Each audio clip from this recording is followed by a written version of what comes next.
श्री गणेशाय नमः।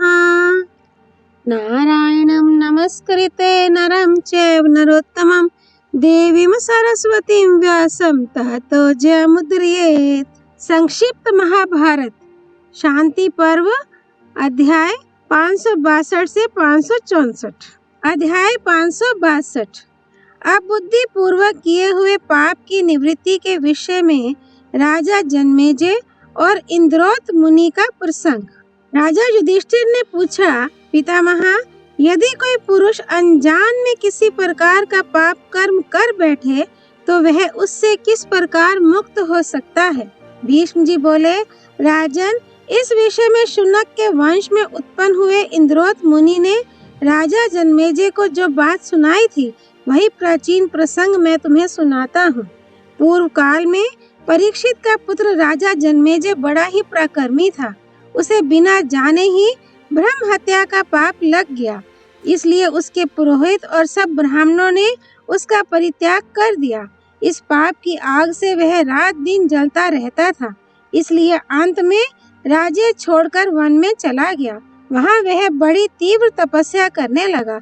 उसने सारी पृथ्वी में देश देश में भटकते हुए अनेकों ब्राह्मणों से ब्रह्म हत्या की निवृत्ति के लिए कोई प्रायश्चित पूछा। घूमते घूमते वह महातपस्वी शुनक वंशीय इंद्रोत मुनि के पास पहुंच गया और उनके दोनों पैर पकड़ लिए। राजा को देखकर ऋषि ने बड़ा तिरस्कार किया और उससे कहा, अरे महापापी, तू यहाँ कैसे आ गया? मुझसे तुझे क्या काम है? तू यहाँ से अभी चला जा। मुझे तेरा यहाँ रुकना अच्छा नहीं लगता। ब्राह्मण को मारने के कारण तेरा चित्त अशुद्ध हो गया है। तू निरंतर पाप का ही चिंतन करता है, इसलिए तेरा जीवन व्यर्थ और अत्यंत क्लेशमय है। देख, तेरी ही करतूत से तेरे पितरों का वंश नरक में पड़ा है। उन्होंने तुझसे जो जो आशाएं बांध रखी थी, आज वे सब व्यर्थ हो गई। जिनका पूजन करने से मनुष्य स्वर्ग, आयु, सुयश और संतान प्राप्त करते हैं, उन ब्राह्मणों से ही तू बिना काम द्वेष करता है। अब अपने पाप के कारण तू अनेकों वर्षों तक उल्टा सिर किए नरक में पड़ा रहेगा।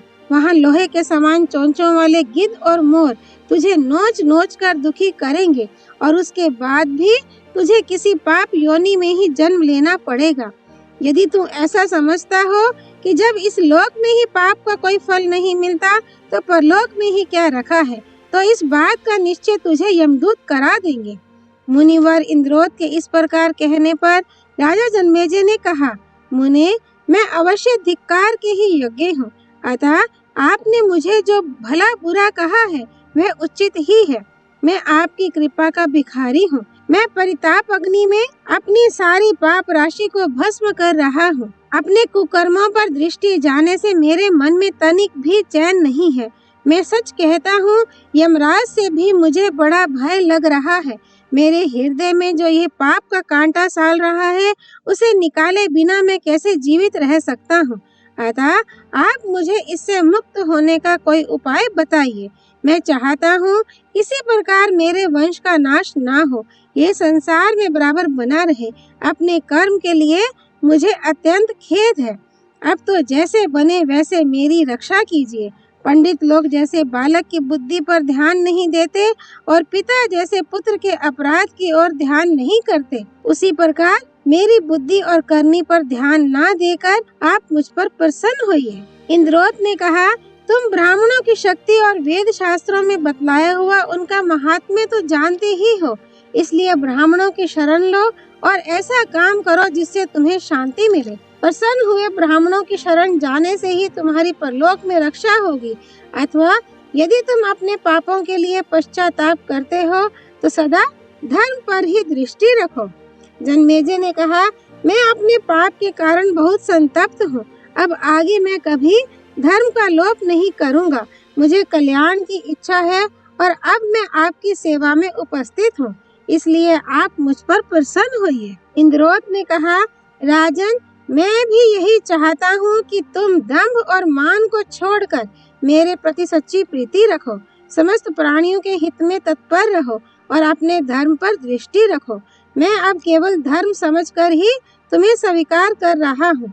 इससे मेरा प्रधान उद्देश्य यही समझो कि तुम्हें ब्राह्मणों के प्रति पूर्ण सद्भाव रखना चाहिए। तुम ऐसी प्रतिज्ञा करो कि मैं ब्राह्मणों से कभी द्रोह नहीं करूँगा।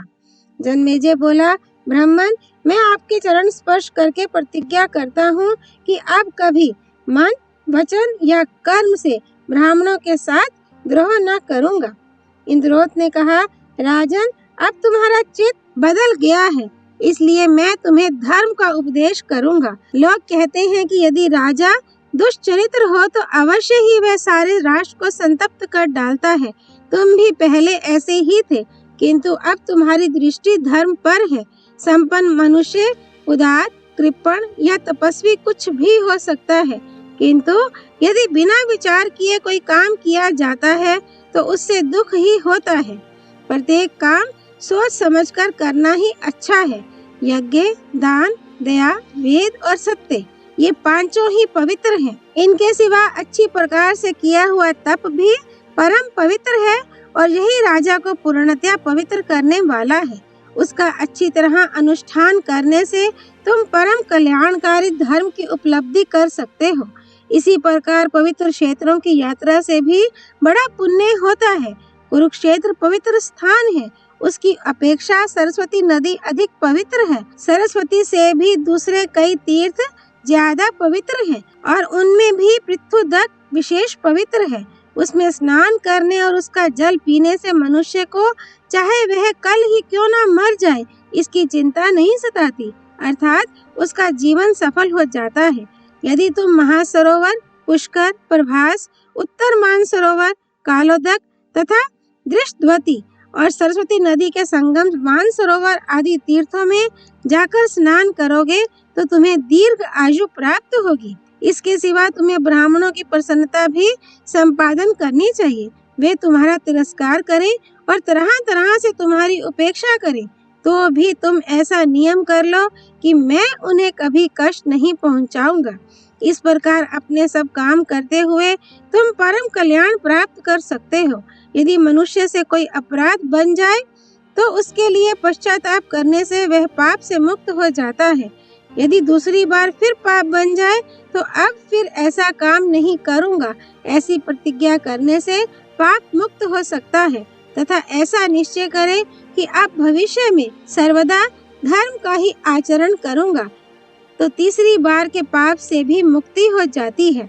और यदि पवित्र भाव से तीर्थों में भ्रमण करता रहे तो अनेकों पापों से छूट जाता है। तपस्या में लगे हुए मनुष्य के तो सब पाप तत्काल छूट जाते हैं। जिस मनुष्य को कलंक लगा हो वह 1 वर्ष तक अग्नि की उपासना करने से उससे मुक्त हो सकता है। गर्भ हत्या करने वाले पुरुष का पाप 3 वर्ष तक अग्नि की उपासना करने से अथवा महासर, पुष्कर, प्रभास और उत्तर मानसरोवर आदि तीर्थों में 100 योजन तक यात्रा करने से छूट जाता है। जिस मनुष्य ने जितने प्राणियों की हिंसा की हो वह उसी जाति के उतने ही प्राणियों की मृत्यु से रक्षा करे तो पाप मुक्त हो जाता है। मनु जी कहते हैं कि जल में डुबकी लगाकर 3 बार अघमर्षण मंत्र करने से मनुष्य उसी प्रकार पापों से छूट जाता है जैसे अश्वमेध यज्ञ के अंत में अभृत स्नान करने से। इससे तुरंत ही उसके सब पाप नष्ट हो जाते हैं, उसे सम्मान मिलता है और सब प्राणी प्रसन्न होकर उसके सामने जड़ एवं मूक के समान हो जाते हैं। बृहस्पति जी का मत है कि यदि मनुष्य पहले बिना जाने पाप करके फिर बुद्धि पूर्वक पुण्य कर्म करे तो इससे उसके पूर्व पाप का इसी प्रकार नाश हो जाता है जैसे क्षार लगाने से वस्त्र का मैल छूट जाता है। सूर्य जिस प्रकार प्रातः काल उदित होकर रात्रि के सारे अंधकार को नष्ट कर देता है, उसी प्रकार शुभ कर्म करके मनुष्य अपने सभी पापों का अंत कर देता है। भीष्म जी कहते हैं, राजन, राजा जन्मेजय को इस प्रकार उपदेश देकर मुनिवर इंद्रोत ने उससे विधि पूर्वक अश्वमेध यज्ञ कराया।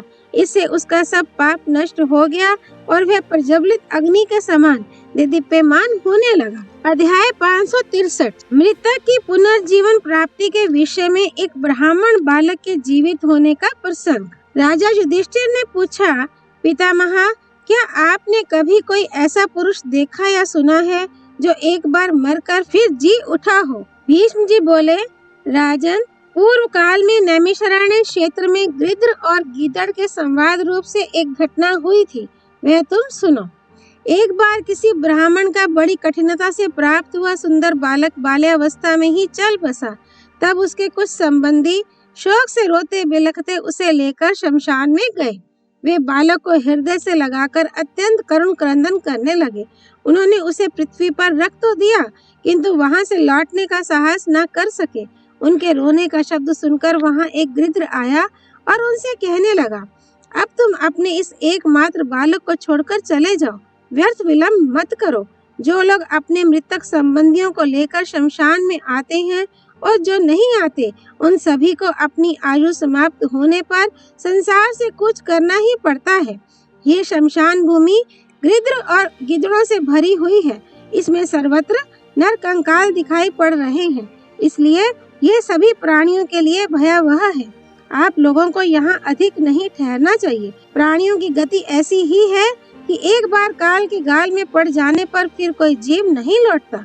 इस मरते लोक में जो भी जन्मा है उसे एक दिन अवश्य मरना होगा। देखो, अब सूर्य भगवान अस्ताचल के अंचल में पहुंच चुके हैं, इसलिए इस बालक का मोह छोड़कर तुम अपने घर लौट जाओ। युधिष्ठिर, उस गिद्ध की बातें सुनकर वे सब लोग बालक को पृथ्वी पर लिटाकर वहां से रोते बिलखते चलने लगे। इतने ही में एक काले रंग का गिद्ध अपनी मांद में से निकलकर वहां आया और उनसे कहने लगा, मनुष्यों, वास्तव में तुम बड़े सुनहरे सुनने हो। अरे मूर्खो, अभी तो सूर्यास्त भी नहीं हुआ, इतने डरते क्यों हो? कुछ तो स्नेह निभाओ। संभव है किसी शुभ घड़ी के प्रभाव से ये बालक जी ही उठे। तुम कैसे निर्दयी हो। तुमने पुत्र स्नेह को तिलांजलि देकर इस नन्हे से बालक को पृथ्वी पर कुशा बिछाकर सुला दिया है और उसे इस भीषण शमशान में छोड़कर जाने को तैयार हो गए हो। क्या इस बच्चे में तुम्हारा कुछ भी स्नेह नहीं है? देखो, पशु पक्षियों का अपने बच्चों पर कैसा स्नेह होता है। यद्यपि उनका पालन पोषण करने पर भी उन्हें इस लोक या परलोक में उनसे कोई फल नहीं मिलता, परंतु मनुष्यों में तो स्नेह ही कहाँ है जो उन्हें शौक हो। ये तुम्हारा वंशधर बालक है, इसे छोड़कर अब तुम कहाँ जाना चाहते हो? अरे, अभी देर तक आंसू बहाओ और प्यार के साथ जी भरकर इसे देखो। शरीर से क्षीण होते हुए, मुकदमे में फंसे हुए और शमशान की ओर जाते हुए पुरुष का साथ उसके बंधु बांधव ही दिया करते हैं, दूसरे लोग नहीं।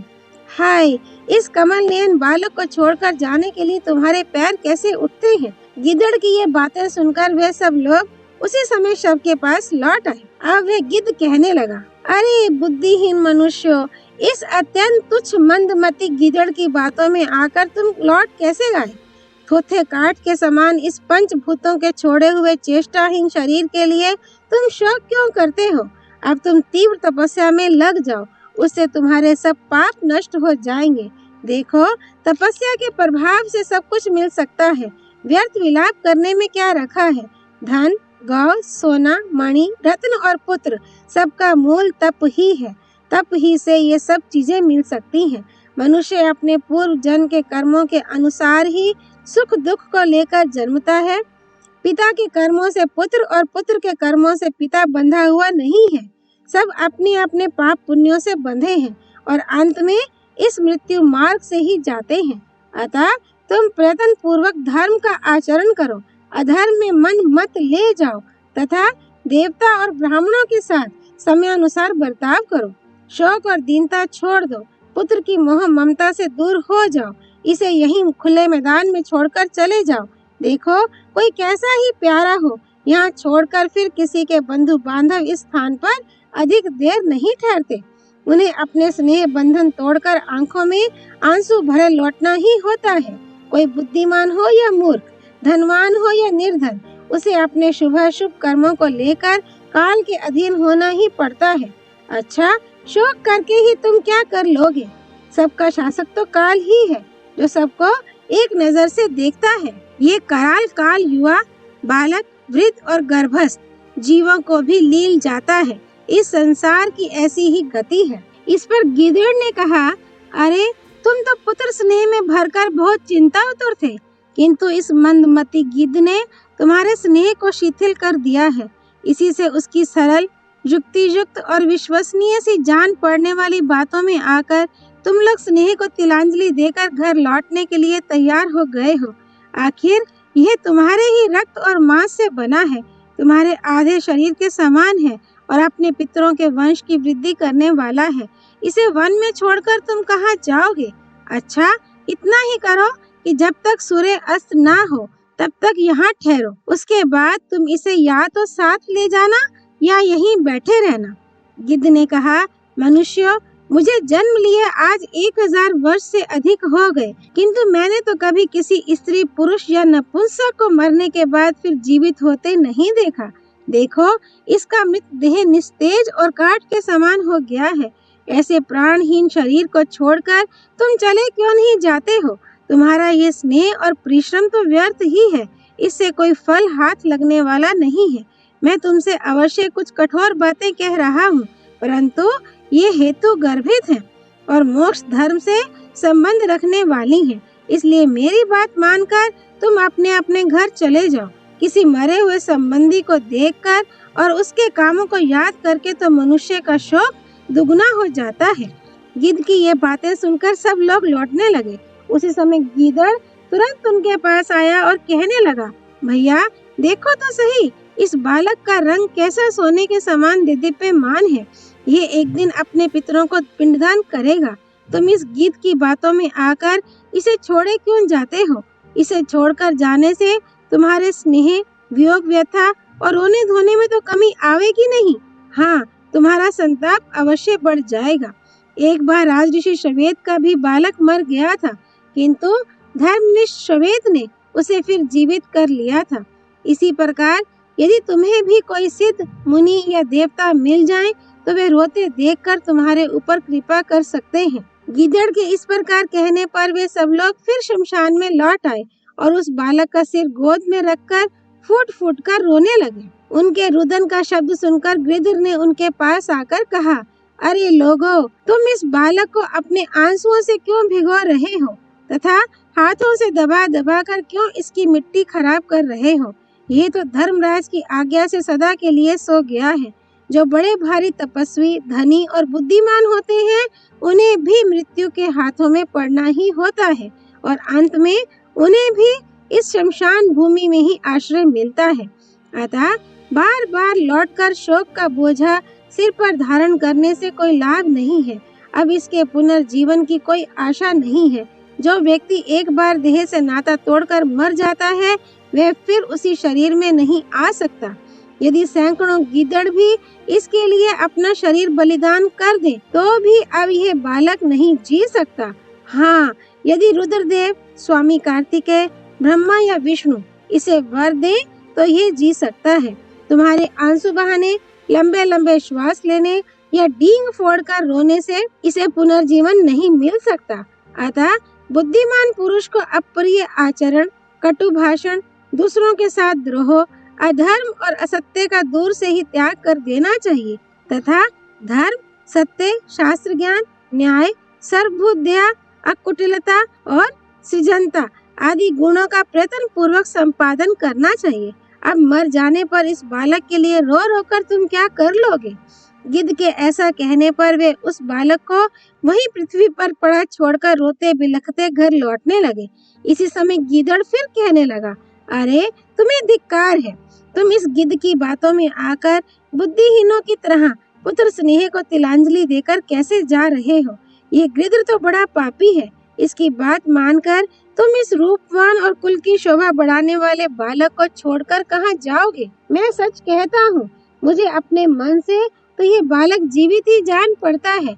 इसका नाश नहीं हुआ है। इसे छोड़कर तुम सुख नहीं पा सकोगे। देखो, तुम्हारी सुख की घड़ी समीप ही है।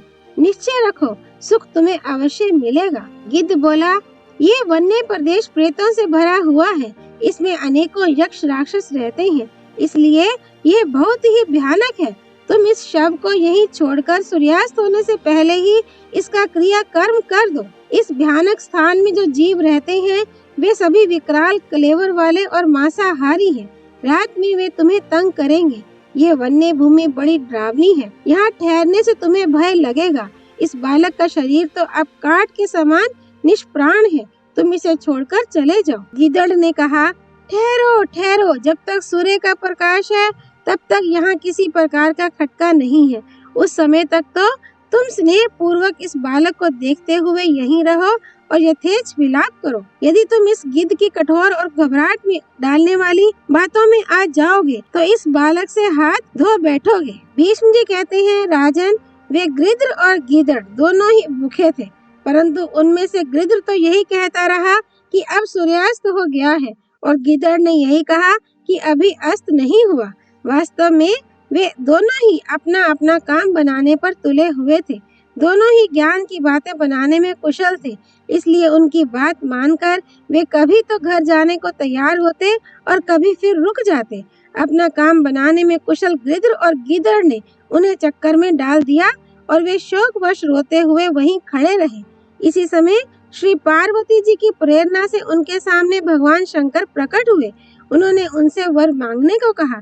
तब सभी लोग अत्यंत विनीत और दुखित होकर बोले, भगवान, इस एकमात्र पुत्र के वियोग से हम मृतक से हो रहे हैं और पुनः जीवन लाभ करने के लिए आतुर हैं। अतः आप इस बालक को जीवन दान देकर हमें मरने से बचाइए। जब इन लोगों ने आंखों में आंसू भरकर भगवान से ऐसी प्रार्थना की तो उन्होंने उसे जीवित कर दिया और 100 वर्ष की आयु दी तथा उन गिद्ध और गीदड़ को भी भूख मिट जाने का वर दे दिया। ऐसा वर पाकर उन्होंने भगवान को प्रणाम किया और वे सभी बड़े हर्षित और कृतकृत्य होकर नगर की ओर चले गए। राजन, यदि कोई व्यक्ति दृढ़ निश्चय के साथ किसी काम के पीछे लगा रहे, उससे उबे नहीं, तो भगवान की कृपा से शीघ्र ही उसे सफलता मिल सकती है।